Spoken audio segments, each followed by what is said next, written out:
Okay.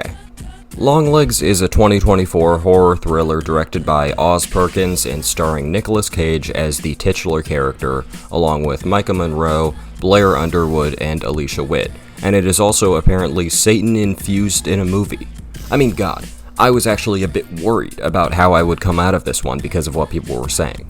The scariest movie of the year, the new Silence of the Lambs, there was a serial killer at my screening. That's a fake story, by the way, but it gives you an idea of the hype that was being built. People were, and still are, treating this movie like one of those cursed independent foreign films where everyone who watched it died, and I'm sorry to report that it is not that scary. And this is coming from someone who doesn't watch a lot of horror. I've dabbled, sure, but I specifically have avoided torture porn movies such as Saw, because I simply know I wouldn't enjoy myself. It's like spicy food, okay? I don't eat a lot of spicy food, but I probably could build up a tolerance if I tried. I think anyone could. For me, it just doesn't taste great, so I avoid it. And I've got the same mindset for horror, but with Longlegs, it was full-on FOMO. I had to see this movie that everyone was raving about, whether it killed me or not. It sure didn't. There's intensity, there's shocking moments, there's jump scares galore, but at its core, Longlegs is a pretty standard horror film that elevates typical tropes to a point that treads the line between realistic and supernatural, and it is very effective at that. However, if you're expecting a gore-fest, shit-your-pants thriller, this might not be the one. Anyways, it sure sounds like I'm doing the outro instead of the intro, so let's get into the rest of the video before anyone notices. Spoilers in 3, 2, 1. So our main character in Longlegs is actually not Longlegs, but instead FBI agent Lee Harker, played by Micah Monroe, who is giving a performance that is so quiet and timid that I was at first afraid that she just wouldn't be able to bring any energy to the role. But not only is that energy brought by other aspects and characters, Lee is characterized through it.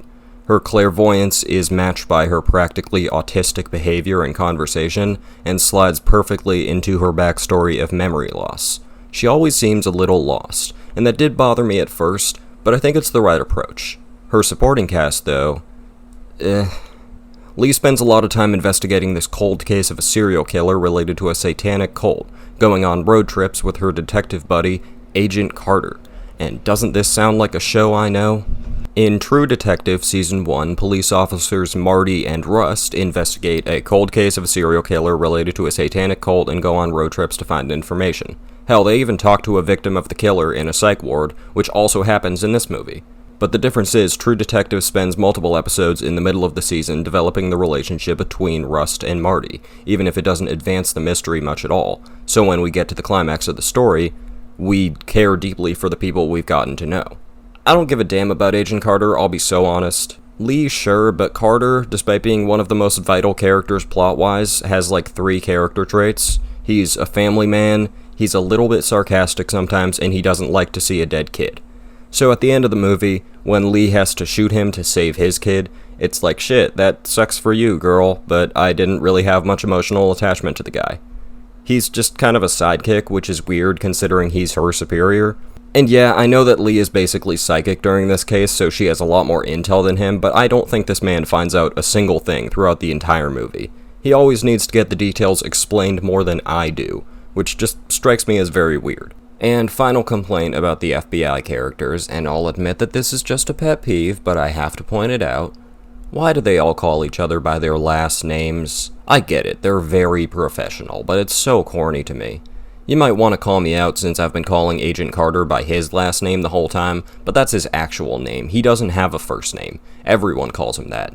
Lee is called Harker by Carter, even off work premises for no reason, which again, I guess I can understand because he's very professional. But I draw the line when his wife calls her Harker, at their home that they've invited her to for dinner. Do they not know her name? It's so weird and unnatural that this regular lady refers to this other regular lady like she's addressing her in a court case. I swear, I noticed it every time. But okay, rant over, let's stop talking about people that don't add enough and instead talk about people who add a lot, maybe too much. Nick Cage is a goddamned psychopath in this movie. From his first scene, which is the first scene of the movie actually, you understand, oh, he's just lost his mind. The makeup team did this insane job on him to make him look like if any old person just didn't shower once in their entire life, and I guess he saw that and built a character off of it, a la Very Important People. Longlegs is a stuttering, unhinged maniac, and I could understand if the performance turned some people off, but the man was really bringing what I was looking for stepping into the theater. Longlegs definitely is one of the parts of the movie that steps past typical horror tropes into the territory of nightmare fuel home invader vibes, and every scene left a bigger smile on my face than the last. Say what you will about his performance, but it's certainly sticking in your head after the watch. He's another aspect that treads that line between reality and supernatural, because he seems almost creature-like, but I could imagine this man existing in the world and just living in this sewer system, which is an actually frightening thought, so good job movie, that's a point for you. But that last Hail Satan was cheesy as shit, let's be honest. And just when you think we're done with performances, we're not. We've done the bad and the ugly, but now let's hit the good. A character who I'm surprised I haven't mentioned yet is Lee's mother, played by Alicia Witt, who was also in Twin Peaks as the piano girl, and she does a hell of a job here. Lee's mom is probably the most complicated figure here, but Witt lets you know before she even speaks a word on screen that she's got a fucking screw loose, with that oblivious, airy expression. In general, Lee's mom is a big success in my opinion, getting to pull off a fairly smart yet possibly over-explained twist, and backing up her twisted personality with an unending tour de force from Alicia Witt.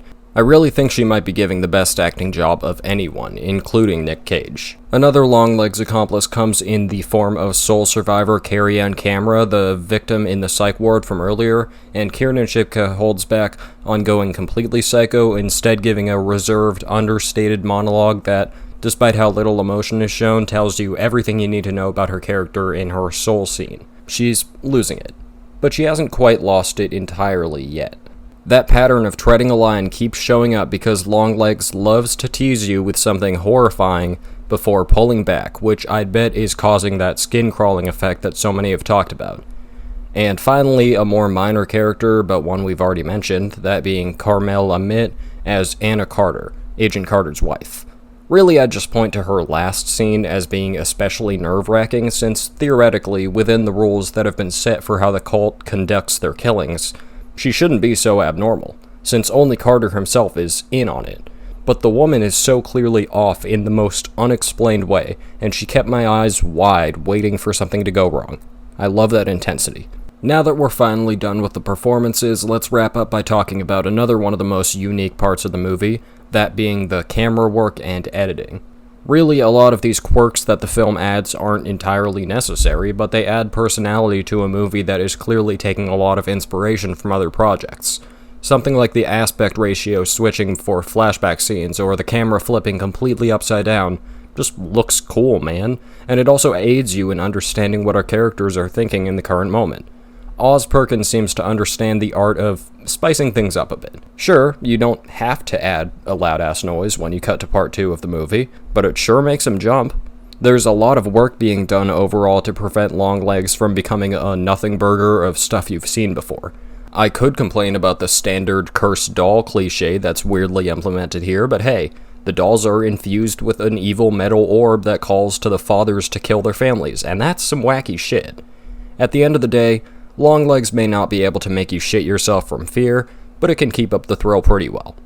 As far as I can tell, Oz Perkins is sort of known for this kind of movie, and honestly some of the criticisms I made towards his reusing of usual cop investigation tropes might have been inaccurate, since he could have fucking invented those for all I know, but cut me some slack, this is my first from him. However, even if his older stuff went on to be the inspiration for various other writers and directors, I would hope that it's not the exact same, and I would hope that The Monkey, his next work based on a Stephen King story, brings something I've never seen before.